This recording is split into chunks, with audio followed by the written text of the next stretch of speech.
pendant la phase inflammatoire, qui est en gros de 12 jours minimum, c'est bien de le laisser se nettoyer. Je me rends malade en mangeant, mais je me guéris en digérant. Je pense que les étirements, comme on les a vus ou comme on a pu nous les enseigner de manière un peu académique, c'est là aussi des étirements qui sont pas terribles parce qu'on part du principe que le corps est un peu comme une machine qu'il faudrait étirer et on s'étire très mal. Prendre des huiles de très bonne qualité, c'est excellent. C'est-à-dire que de l'eau, de l'huile, on va d'abord reconstruire nos membranes cellulaires. Salut les extraterriens, j'espère que vous êtes en pleine forme pour cet épisode. Si vous ne l'êtes pas, j'ai presque envie de vous dire, ça tombe bien, puisqu'aujourd'hui on va parler récupération. On est dans notre mensuel dédié à la récupération et au sommeil.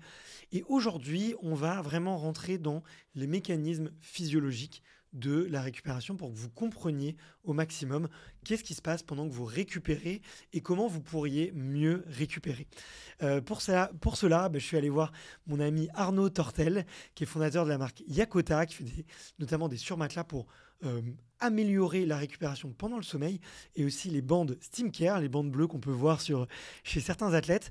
Donc on va vraiment rentrer dans les détails du sujet sur vraiment tous les processus physiologiques, aussi expliquer, parler des courbatures, parler du sommeil, parler aussi peut-être de huile essentielle ou peut-être d'ibuprofène aussi pendant les courses. Tenez-vous bien. C'est parti pour cet épisode. Salut Arnaud, comment ça va ? Ça va très bien. On a déjà fait plusieurs épisodes ensemble, donc les auditeurs et les auditrices commencent peut-être à te connaître, peut-être pour les quelques-uns qui nous rejoignent en cours de route. Est-ce que tu pourrais te présenter rapidement, s'il te plaît ? Oui, bien sûr. Donc Arnaud Tortel, j'habite dans la Drôme, je suis kinésithérapeute, diététicien, passionné par la physiologie et surtout comprendre comment revenir à notre plein potentiel et dans notre état de forme. Donc, je me suis beaucoup intéressé à la médecine chinoise. J'ai fait de l'auriculothérapie, j'ai fait différents traitements. Et puis, à travers le travail sur les chaînes musculaires, je me suis rendu compte que tout passait par la langue et que la langue était un muscle fondamental, ne serait-ce que par le maintien, puisque le développement du bébé part de la bouche vers les pieds. Et la langue, je dirais, primordiale même pour apprendre à marcher. Évidemment pour apprendre à parler et puis plus tard pour apprendre à penser, ce qui fait que la langue est au milieu de l'ensemble de nos processus, donc ça m'a beaucoup passionné. Et en 2011, je suis rentré comme soignant kiné de l'équipe internationale de Trail Salomon, et depuis 13-14 ans maintenant, je travaille avec eux. Je les suis, je suis l'ensemble des athlètes avant les courses, et je m'occupe aussi de pas mal d'autres athlètes qui sont dans d'autres sports. Et soit sous forme de rencontres, sous forme d'athlètes qui ont été blessés, des potes à des potes qu'on m'a amenés, enfin voilà, etc. Donc petit à petit, je baigne dans l'univers du sport et en même temps, je recherche et j'invente, je mets au point, je dépose des brevets sur des solutions. Ce qui m'a fait lancer la marque SteamCare et puis la marque Yakota dernièrement. Et voilà. Et en même temps, je donne des cours à pas mal de thérapeutes. J'ai formé à peu près 500 thérapeutes dans les 10 dernières années sur l'utilisation, évidemment, des produits, mais aussi une autre manière, on va dire, de voir la médecine à travers la physiologie et en comprenant les profils biologiques. C'est-à-dire que tout un chacun, on fonctionne sur des mêmes bases, mais on a pris des typologies particulières, notamment en fonction de notre propension à utiliser plus le système orthosympathique ou parasympathique qu'on a déjà vu dans les autres épisodes. Et voilà, donc les profils biologiques aujourd'hui me tiennent à cœur. Enfin, c'est un mix de tout ça qui fait que je suis toujours à la recherche et à essayer de mieux comprendre pour mieux aider et pour performer. Ok. Écoute, on va rentrer tout de suite dans le vif du sujet si tu le veux bien. Comment fonctionne la régénération musculaire après un effort ? Alors après un effort, en fait, le muscle va, on pourrait dire, s'abîmer un petit peu. Donc il va y avoir une phase inflammatoire. Donc cette phase inflammatoire, le muscle va chauffer, il va y avoir plus de sang qui va arriver dans le muscle. Il y aura de la production d'infrarouge. On brille comme une ampoule de 100 watts dans l'infrarouge. Donc en fait, là, on va augmenter notre processus inflammatoire, augmenter le système infrarouge. Et dans cette augmentation, donc, il y a plusieurs longueurs d'onde, et chaque longueur d'onde va venir stimuler soit des enzymes pour, par exemple, mieux cicatriser, d'autres enzymes pour amener plus de sang, d'autres systèmes pour brûler plus correctement, on va dire, les sucres pour réparer les muscles, réparer les tendons. Donc voilà, on va avoir cette phase, on va dire, inflammatoire qui dure classiquement 48 heures. Donc pendant cette phase, quand on a vraiment abîmé les muscles lors d'un effort important, ben, on va se retrouver avec pas mal de courbatures. Donc on voit les courbatures qui, après l'effort, vont commencer à apparaître et monter comme ça crescendo pendant 48 heures. Puis ensuite, on va passer à la phase de réparation. Et là, une fois qu'on est au summum de la phase d'inflammation à 48 heures et on a de belles courbatures, mais on voit que on va commencer les courbatures vont commencer à diminuer en général jusqu'à J+4, J+5. Et cette phase de réparation musculaire peut durer jusqu'à 7 jours en fonction de l'impact et on va dire de comment on a sollicité les muscles. Donc très souvent, quand on ne fait pas de sport, dès qu'on commence à en faire, ben on est bourré de courbatures parce que le muscle n'est absolument pas habitué à travailler. Et puis au fur et à mesure qu'on va l'habituer, il va progresser, on ne va plus avoir de courbatures.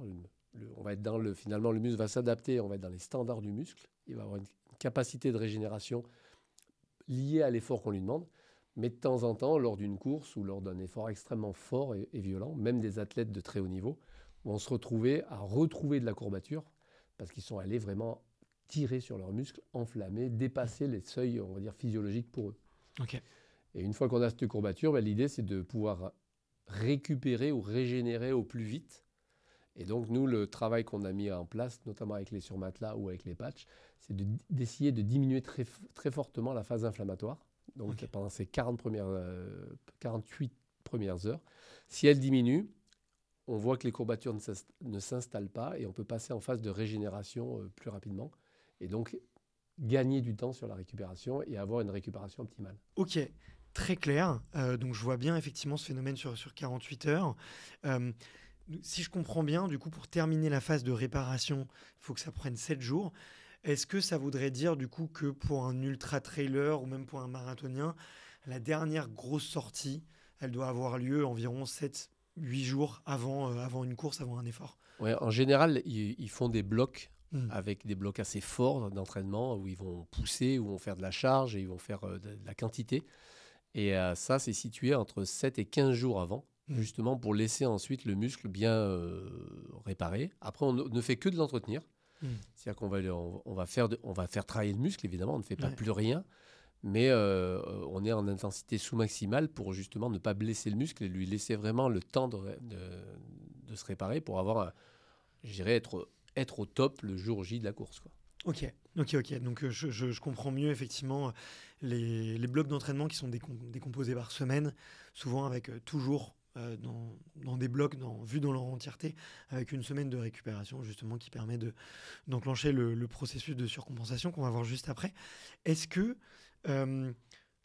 les différents tissus, par là j'entends les muscles, les tendons, les articulations, ou les ligaments, vont avoir des chronologies de récupération différentes? Là, on a parlé des muscles, mais est-ce que c'est la même chose, tu vois, pour les tendons, les articulations? Non, chaque tissu va fonctionner de manière différente. Donc le muscle, lui, il est particulier parce qu'il est contractile. Les tendons, eux, ils sont élastiques, mais ils ont une élasticité, on va dire, limite. L'intérêt justement, par exemple, de faire des étirements et autres, c'est d'augmenter cette élasticité pour avoir un retour du travail musculaire le plus efficient possible. Donc là, de la même manière, quand un muscle a, on va dire, sa phase inflammatoire est de à peu près 24 à 48 heures, le tendon, lui, il va avoir une phase inflammatoire un poil plus longue, entre 3 et 5 jours, parce qu'en fait, c'est des tissus non contractiles et plus épais. Donc, en fait, ce travail va perdurer un petit peu plus.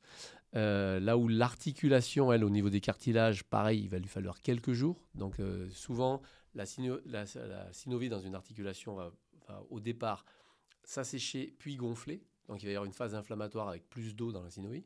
Donc là, pendant à peu près 24 heures, donc des fois, après un effort, on se sent gonfler, justement. On sent nos articulations. Et il y a ce besoin, parce qu'en fait, il y a un besoin de renouvellement de la synovie. Puis ensuite, au bout de 24 heures, c'est bon. Derrière, le cartilage, lui, il va mettre plusieurs jours. Comme il est nourri par un bibition via la synovie, il va mettre plusieurs jours s'il a été sollicité, notamment sur des efforts plutôt chroniques ou des efforts extrêmement violents, extrêmement intenses. Et Après, par contre, entraînement après entraînement, on va avoir des remodelages plus profonds et des muscles et des tendons et de l'articulation. Mais les muscles, comme ils sont plus... c'est les premiers, on va dire, qui vont se remodeler le plus rapidement possible. Mm. Après 7-8 jours, voilà, le muscle a atteint un premier gap, alors que le tendon, il va lui falloir plus de temps, de 3 à 6 semaines, et puis petit à petit, il va se remodeler. C'est pour ça qu'en fait, quand on fait des étirements, l'idée est de pouvoir... Le but de l'étirement, c'est de pouvoir justement tracter le tendon. Et pour tracter le tendon, vu qu'on est sur des tissus beaucoup plus durs et élastiques, mais plus difficiles à étirer, il faut faire du coup des étirements un poil plus longs. En règle générale, quand on fait un étirement par exemple de 20-30 secondes, on étire le muscle seulement. Si vous voulez tirer sur le tendon, il faut garder une position d'étirement au moins d'1 minute, voire 2 minutes, voire 3 minutes. C'est-à-dire que le muscle, lui, il va arriver à saturation de son étirement. Et à ce moment-là, on va commencer à tirer sur les tendons, sur les attaches tendineuses. Mm. Donc en fait, il y a plusieurs manières. Soit on l'étire de manière statique, ce qu'on appelle les étirements classiques, soit des manières dynamiques. Et là, en fait, une manière dynamique, moi, que j'utilise, je conseille beaucoup dans les sports d'endurance, c'est de faire des 100 mètres ou des 30 mètres, 50 mètres. C'est-à-dire de courir le plus vite possible et le plus rapidement possible avec on va dire des pas les plus longs possibles. Ce qui veut dire qu'on va venir vraiment étirer l'ensemble des muscles, mais dans un système dynamique.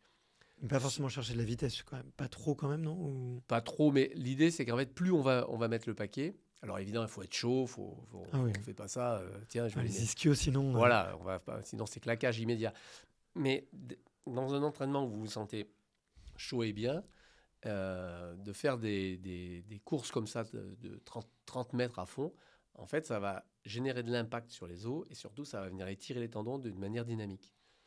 Et ça, c'est pas mal parce que du coup, ça donne beaucoup plus derrière de légèreté et enfin, ça a des vertus. Mais non, il faut le faire de manière, je dirais, contrôlée, évidemment.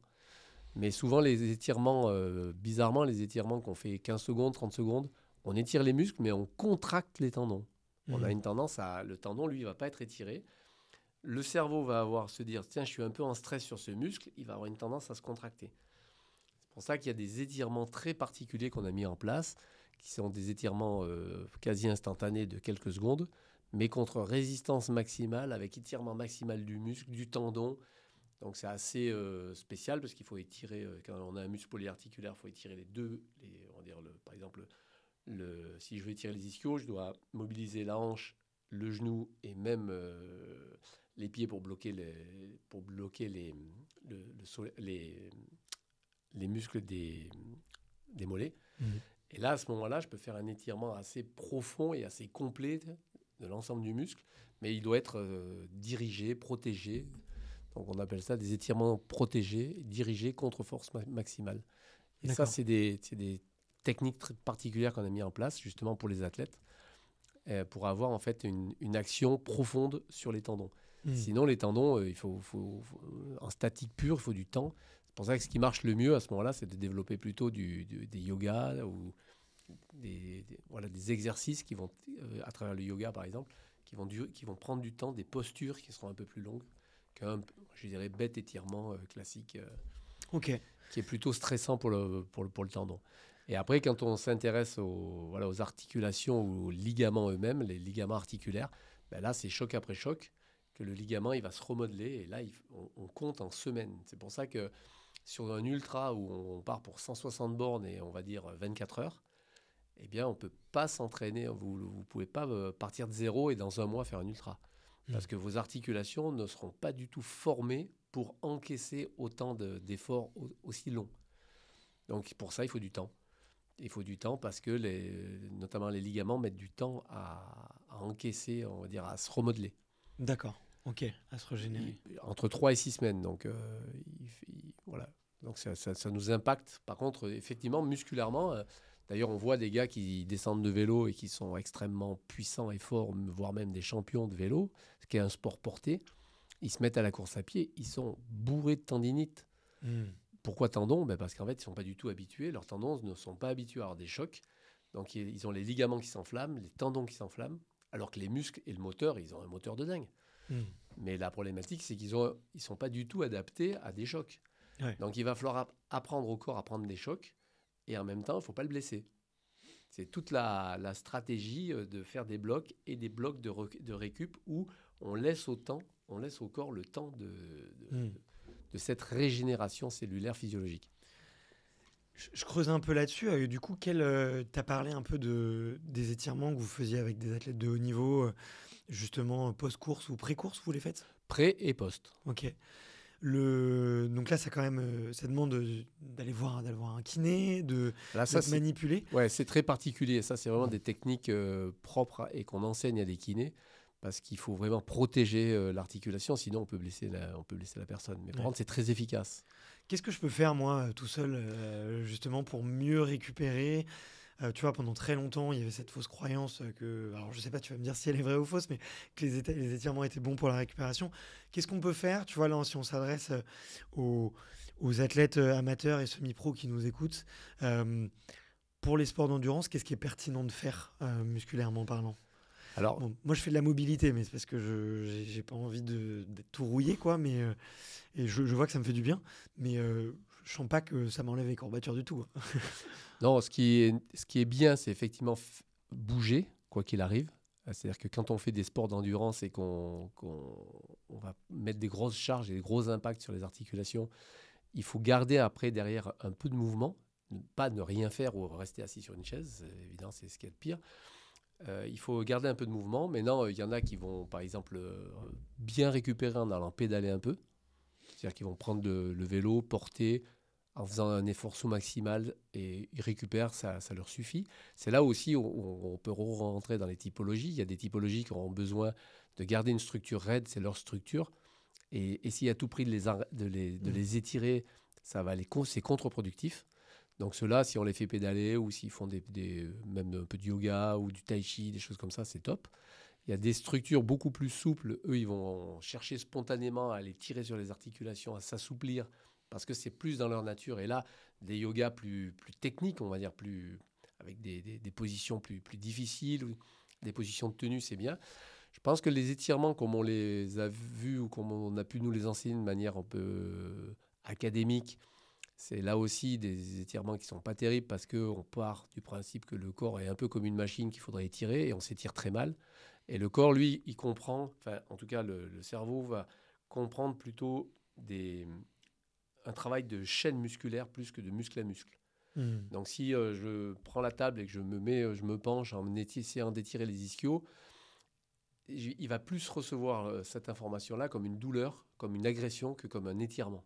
Par contre, si je me penche en avant et que j'étire mes deux chaînes musculaires, mes deux jambes en même temps, avec une protection du dos, là, il va comprendre que je m'étire.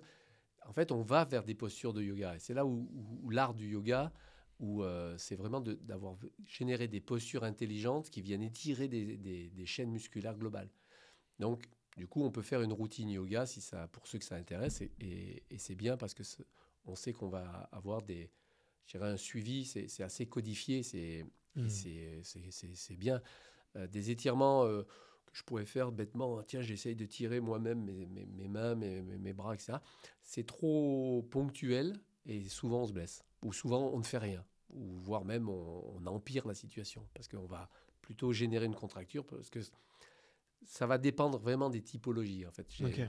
Et c'est pour ça que c'est intéressant de voir les individus et puis de se dire, bah tiens, lui, il a plus besoin de continuer à... Il y en a qui ont vraiment besoin de dérouler, de continuer à courir un petit peu. On a Hmm. l'impression que du coup, ils courent beaucoup, mais en fait, ils courent beaucoup en sous-maximal et ça leur fait beaucoup de bien. Pour eux, ils commencent à récupérer. D'accord. Et il y en a d'autres, ça ne sert à rien d'aller les faire courir, ça va générer beaucoup trop d'impact. Et au contraire, ils vont plutôt finir par se blesser parce que c'est les articulations qui vont ramasser. Ils ne sont pas assez élastiques ou trop raides. À ce moment-là, on les met sur un vélo ou on les met à faire du yoga, c'est mieux. Ok. C'est pour ça que c'est toujours, c'est toujours intéressant de comprendre et de voir quelle typologie on a en face de nous. Bien sûr. Pourquoi il y en a certains qui ont des courbatures plus que 2 jours? Alors en C'est... général, si on garde des courbatures longtemps, c'est qu'on élimine mal notre acidité. Hmm. Donc, ou qu'on continue à produire de l'acidité d'une autre manière, notamment par l'alimentation. qu'on va continuer à avoir on va dire à souffrir. Et cette souffrance-là, elle nous dit juste, je draine mal mes muscles. Donc elle témoigne d'un mauvais drainage du muscle.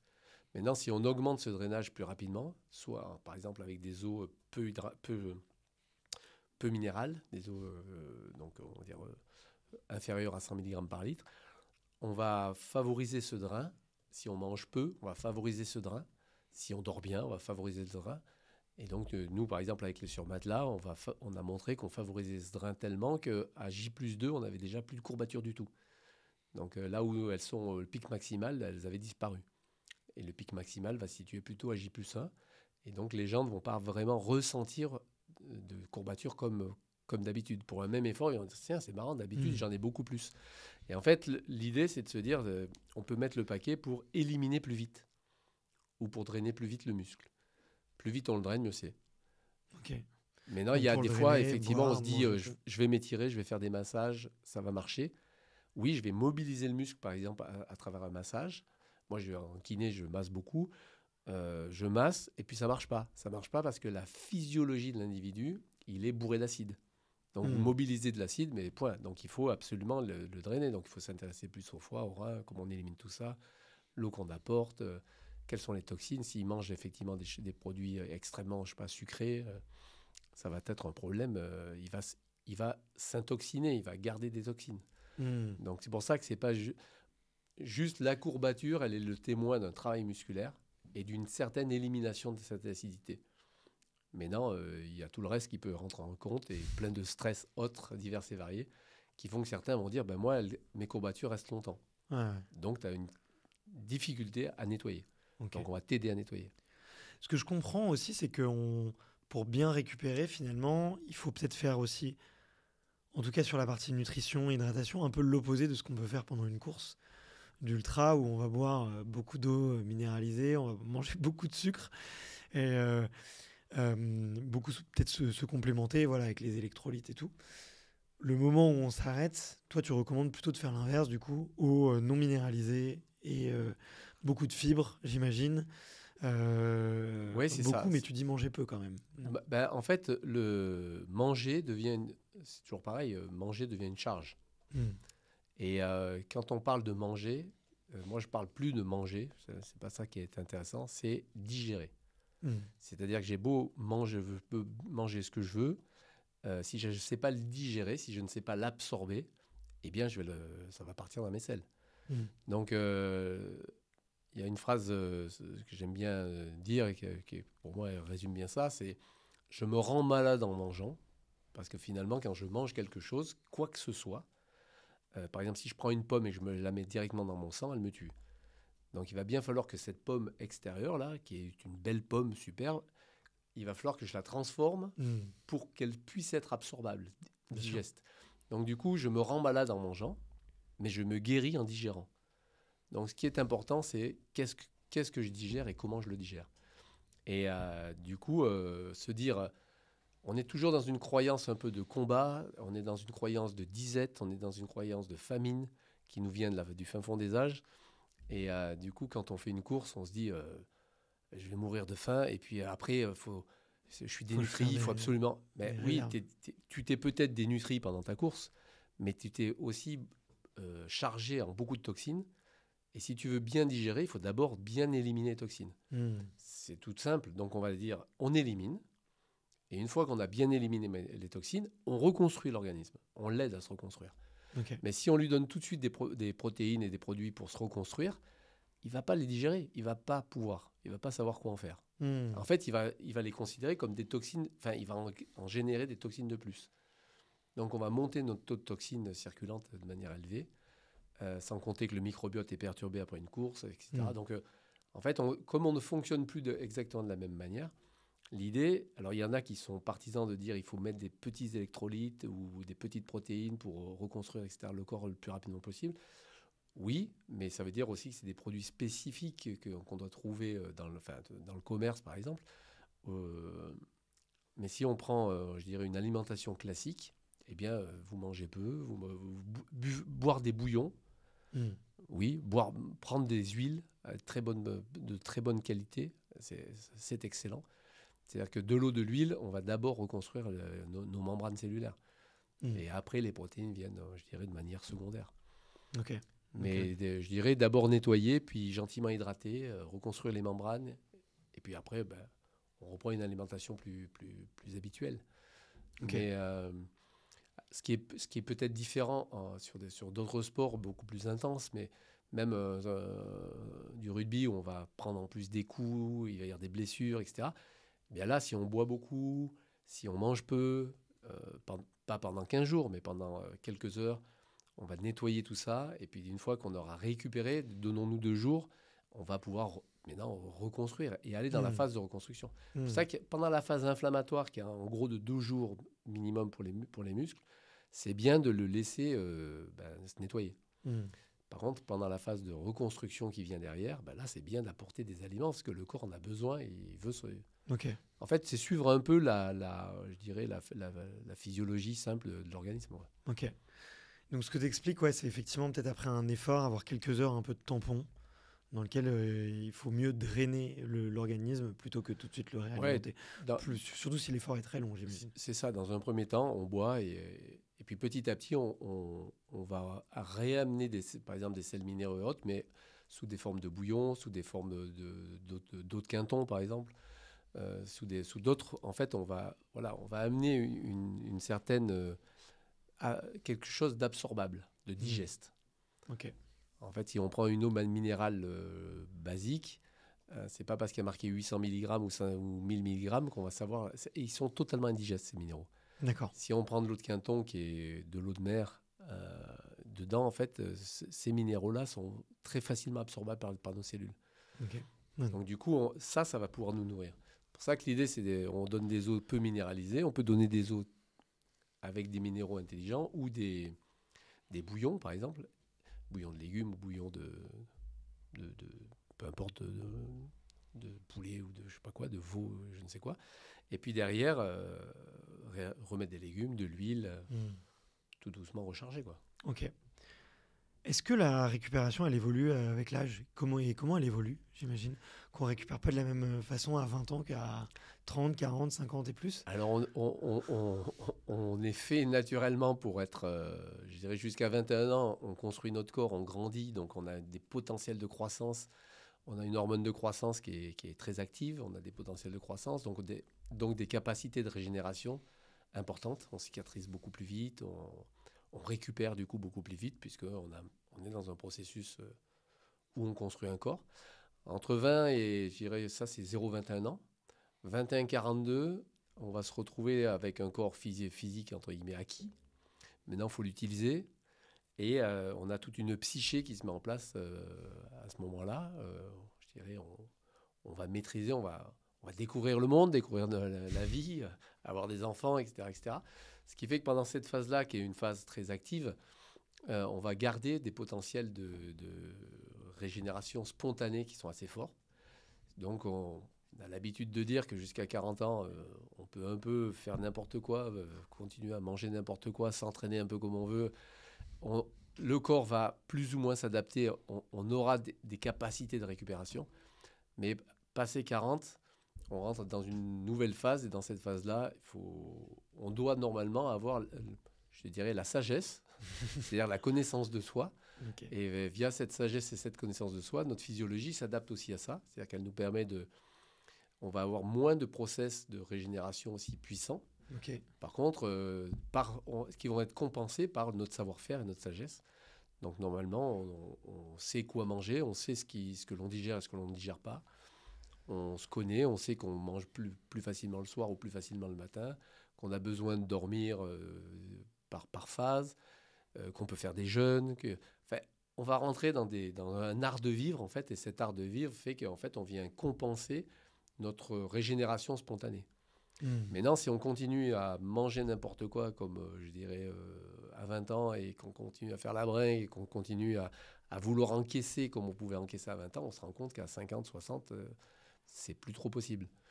Donc, même avant. Hein. Voilà, il y a une compensation qui se fait de manière, on va dire, naturelle, mais on pourrait dire qu'on vieillit et que notre machine, on perd quelque chose, mais en fait, finalement, la physiologie est ainsi faite que ce que l'on perd, on l'a gagné autre part, et c'est ce gain qui doit s'exprimer dans nos actes. Donc, c'est le propre de la sagesse, c'est-à-dire que petit à petit, on se connaît et on arrive à faire les mêmes choses qu'à 20 ans, mais différemment. Et donc, dans la physiologie, on voit qu'effectivement, il y a... Alors, ce n'est pas une sénescence dans le sens on est tous amenés à véritablement avoir une chute. Et c'est là où on voit des gens, ce qui est intéressant, par exemple, dans certains sports, comme certains arts martiaux, ou même dans certains sports d'endurance, des gens qui ont 70, 80, 100 ans même, et qui continuent à avoir à être capables de faire des prouesses avec leur corps. Et pourquoi ? Parce qu'en fait, ils ont gardé un rythme, un entraînement et une certaine sagesse à se connaître. Et évidemment, ils ne vont pas aller se faire mal, quoi. Ils vont plus aller se faire mal. C'est vrai que le propre de la jeunesse, c'est on a un corps fait pour aller taper un peu partout dans les murs. Puis petit à petit, en vieillissant, on se connaît et du coup, on n'a plus besoin finalement de cet apport. Enfin, c'est intéressant. L'idée, plutôt que vous parler d'une physiologie qui tend vers la décrépitude, j'essaye plutôt de montrer que, au contraire, avec notre sagesse et notre capacité d'être, on est capable, quel que soit l'âge, de continuer à faire des choses plus jeunes. Ouais. Est-ce qu'il y a des facteurs externes qui influencent la vitesse de récupération ? Facteurs externes, par exemple la chaleur, le froid. Ouais, par exemple, ouais, exactement. Bien sûr, et c'est d'où par exemple tout ce qui a été développé en sauna, qui est même un art, je dirais, que ce soit au Japon ou que ce soit en Finlande et autres. Mais par exemple les Finlandais et le sauna, c'est aussi, enfin les peuples du Nord, c'est aussi parce qu'ils ont des conditions rudes. Donc le corps est adapté, il va passer de chaud à froid et le chaud va devenir intéressant en fait. Ce qu'on ne va pas développer quand on vit en plein désert en fait. D'accord, ok. Mais donc le sauna, le froid, les techniques de froid, alors après je peux vous renvoyer à toutes les techniques qu'a développé Wim Hof sur la résistance au froid et sur les capacités. Effectivement, on voit qu'il y a une stimulation importante au niveau cellulaire et que face au froid, autant face au chaud, on va drainer, nettoyer, etc. On va passer dans un système où on va se reposer, alors que face au froid, on va devoir se remettre entre guillemets en survie. Et pour ça, ça va déclencher certains systèmes hormonaux, il va y avoir des effets très bénéfiques sur la récupération. Ok. C'est pertinent selon toi là, de prendre des douches froides tous les matins Alors c'est pertinent toujours pareil. Pour certains, ça marche bien. Et pour d'autres, ça les épuise sur de long terme très fort parce que ça épuise les glandes surrénales. C'est-à-dire qu'en fait, c'est tellement de stress que ça les... ça génère un stress passager. Moi, alors, tu vois, pour avoir vécu au froid pendant des mois, en expé polaire, vivre au froid, je trouve ça agréable. C'est-à-dire que tu es dans le froid permanent et voilà, c'est comme ça. Ton corps s'habitue, tu vas t'adapter, tu vas trembler, tu vas avoir des réactions au froid. Maintenant, aller prendre une douche froide tous les matins, je trouve ça horrible. Parce qu'en fait, j'ai le sentiment de m'infliger quelque chose qui n'est pas en adéquation avec le milieu. Par contre, dès qu'il fait froid dehors et s'il fait -20, aller dormir dehors et vivre plusieurs jours dehors, je trouve ça génial. Okay. Mais par contre, je n'aime pas rentrer au chaud et repartir au froid. C'est-à-dire qu'en fait, c'est un peu on vit dans des mondes, quoi. Enfin, okay. Et c'est pour ça qu'il y en a, par contre, à l'inverse, la douche froide, ça les stimule et ça épuise pas les surrénales, ça leur donne un petit coup de fouet et qui leur fait du bien.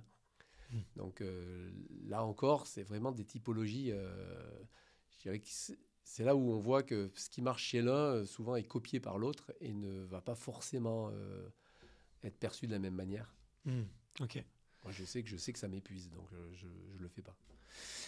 J'avais lu, tu vois, je m'y suis beaucoup intéressé, moi, parce que je tombais très souvent malade. J'avais, tu vois, à chaque saison, j'avais la petite grippe, la petite gastro, le petit truc. Et je me suis fait attraper par Wim Hof, quoi, sa proposition de valeur. Pendant, je crois que c'était une vidéo que j'avais vue, et le titre c'était « Voici comment vous ne tomberez plus jamais malade ». Et dans son protocole, ouais, il te dit que les 30 premiers jours, c'est fatigant, quoi. Et moi, maintenant, ça fait Ça fait des années et des années que je pratique la douche froide. Je pense que ça fait officiellement 2 ans que j'ai pas pris un jour sans douche froide, tu vois. Et maintenant, ça me fatigue plus, mais je sais que, tu vois, quand je m'y remets, ouais, c'est crevant, c'est épuisant, c'est pas facile. Par contre, ce que je peux dire, ouais, c'est que depuis 2 ans, je suis pas tombé malade. Je suis vraiment zéro. Une fois, si l'année dernière, mais parce que j'ai fait du surentraînement. Tu vois, je suis passé trop vite de, on va dire, 1 heure de sport tous les 2 jours à quasiment 2 heures par jour. Et un mois et demi après, forcément, j'étais claqué, quoi. Donc, ça, j'encourage pas les gens à le faire, tu vois. Mais, enfin, il y a 2 choses que ça m'a apporté. C'est déjà le côté psychologique, quand même, de faire une discipline, d'infliger un truc dur pendant 30 jours, ça te forge quand même un peu le mental, tu vois. Et ça, je trouve ça intéressant. Oui. Et la deuxième chose, c'est ouais, autour de la santé. En tout cas, moi, sur moi qui avait une santé fragile, ça a été efficace. Tu vois. Mais moi, je conseille le froid. Je trouve ça- L'exposition, ouais. l'exposition au froid. Après, le côté douche froide, euh, en fait, il faut s'exposer au froid. Mm. Après, ça peut être... C'est comment tu voilà, t'exposes? la douche, ça peut être d'aller au froid sec, ça peut être d'aller ventiler au froid, enfin de te mettre à un moment donné dans un endroit froid. Euh, il y a des bains de glace. En fait, il y a différentes manières d'aller s'exposer au froid. C'est vrai qu'après, en plein été, tu peux prendre une douche froide, mais on ne peut pas dire qu'elle soit très froide et on ne peut pas Non, dire non, clairement pas. D'une manière générale, c'est plutôt ça va nous faire du bien, mais c'est pas vraiment le froid qu'on recherche. C'est pour ça que moi, je suis plus adepte d'aller me baigner dans des rivières froides Ah, ça, que c'est cool. d'aller me prendre une douche en fait tous les matins. Mm. C'est-à-dire que je préfère prendre ma douche et confort avec de la chaleur et être tranquille. Par contre, aller passer du temps dehors et de se dire allez, je vais rentrer dans de l'eau là, elle est à 4 ou elle est à 3 degrés, et je vais essayer d'y rester. Ça me voilà, tu es dans un lac, tu es dans une autre ambiance et je trouve ça prenant. Mais non, il faut vivre un peu plus à la montagne, il faut avoir du froid autour de chez soi. Ouais. Voilà, ça se cultive. Et si on ne peut pas le faire, effectivement, pourquoi pas faire des bacs d'eau froide. Mais c'est vrai que je suis assez sensible. Enfin, moi, personnellement, après, je suis Ouais. plus sensible à l'environnement. Bien Donc, sûr. mais ça Tu m'arrive. l'as fait dans tes expéditions polaires? Ah De oui, te baigner ouais, me baigner ouais, dans des dans de l'eau à lacs. 2 degrés, quoi. Dans des lacs. Il y avait un lac, il avait dégelé sur 10 mètres. Le reste était gelé et on était à se baigner. Ouais. Faut se réchauffer vite quand même après. Ah bah après, ouais. Et puis après, quand tu es en expé, ce qui est différent, c'est que tu vis au froid tout le temps. Ta température corporelle diminue. Tu as une adaptation justement qui fait que tu supportes un peu mieux, on va dire, un froid. Alors que quand quand tu vis à Ouais, nos t'as été températures et que d'un coup tu vas te soumettre au froid, c'est un choc. depuis, ouais. Ok, t'as été exposé pendant plusieurs jours et Voilà. du coup, l'organisme il est déjà dans un L'organisme, niveau de stress assez voilà, élevé, quoi. tu t'habitues un peu plus. Mais c'est Ok. vrai que le froid, en termes de récup, en termes enfin, de vertus, ça a des vertus excellentes et je conseille vraiment, vraiment d'aller s'y frotter, quoi. Ok. Euh, Est-ce que tu peux expliquer le phénomène de la phase de surcompensation? Ce que c'est que la surcompensation? Bien, du coup, l'organisme, en travaillant, je dirais, va s'adapter, va devoir adapter le corps au maximum. Donc, en fait, on va avoir des adaptations physiologiques qui vont se faire au niveau musculaire, au niveau cardiaque, au niveau, euh, je dirais, global. Et cette adaptation, en fait, en fonction, alors là, après, c'est propice à différents blocs. Donc, il y a un petit côté technique, c'est-à-dire qu'on doit faire un travail relativement élevé par rapport à sa force maximale ou par rapport à sa VO2 max. On va faire des blocs. Ok. Et à la fin de ces blocs, en fait, on va avoir une phase de récupération, donc on aura une chute. Ouais. Donc, c'est là où on peut passer comment on appelle ça, surentraînement. Mhm. Et en s'arrêtant pile au bon moment, le corps va permettre une régénération. Et cette régénération va générer un effet rebond qui va nous remettre à un optimum, Mhm. donc un timing optimum. Et cet optimum, alors il va être selon les sports et selon les personnes, on va pouvoir le calculer. Et on va se retrouver avec un optimum, par exemple, dans 15 jours ou dans 3 semaines. Et donc, à nous de se débrouiller. Il faut faire la marche arrière. Je dirais, le calcul inverse, c'est de se dire à quel moment j'ai besoin de l'optimum par rapport à ma course. Et du coup, je remonte en sens inverse pour poser mes blocs au bon moment et mes blocs d'entraînement. Et donc, en fait, on va créer un stress au niveau du corps et à tout stress, il va répondre en essayant d'être plus fort, plus performant. Et on va se servir de cette réponse de performance pour pouvoir être au bon moment, au bon endroit, quoi. Ok. Maintenant, si on ne s'en sert pas, eh bien, le corps va revenir. Et en fait, on va petit à petit. Si tu veux, l'entraînement nous permet de grandir de manière linéaire.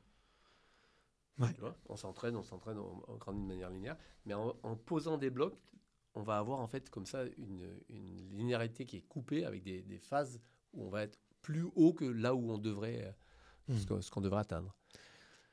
Donc, c'est ce qui permet à tous les athlètes, en fait, tout le monde essaye de caler une phase optimale là. Maintenant, c'est des fois plus perturbant chez les filles parce qu'avec les règles, elles peuvent se retrouver il va falloir synchroniser aussi ces systèmes. Parce que si tu te retrouves le jour J de ta course ou la veille avec des règles qui t'épuisent, enfin qui te fatiguent, tu vois, c'est pas forcément l'optimum. Donc, on doit tenir compte aussi de l'ensemble des phases hormonales. Okay. Et dans cet optimum, dans cette recherche de l'optimum, comme il va y avoir des phases de bloc et des phases de repos, ben, il faut que les phases de repos soient le plus qualitatives possible. D'accord, ok. Tu vois des grosses différences, toi, entre les hommes et les femmes sur vraiment sur la partie récupération? Ben, le système hormonal féminin joue beaucoup. Donc, entre celles qui ont leurs règles, celles qui ont perdu leurs règles, parce que trop de stress, justement, ou trop de perte de poids, ou trop d'intensité. Donc, en fait, ce qui est intéressant, c'est remettre les règles, parce que du coup, c'est important, parce qu'il y a quand même des vertus au niveau hormonal qui sont nécessaires. Et ensuite, on va avoir je ne peux pas dire qu'il y a des différences fondamentales, mais par contre, voilà, on doit tenir compte, on va dire, de l'ensemble de ces cycles. Ok. Bon, bah écoute, on a fait un très bon épisode sur vraiment sur tous les mécanismes un peu de récupération. Donc c'était un épisode très complet. Je te remercie Arnaud. On se retrouve dans un mois pour parler un petit peu des mythes et des fausses croyances sur la récupération. Ça te va comme programme pour le prochain? C'est parfait. Allez, à bientôt. À bientôt.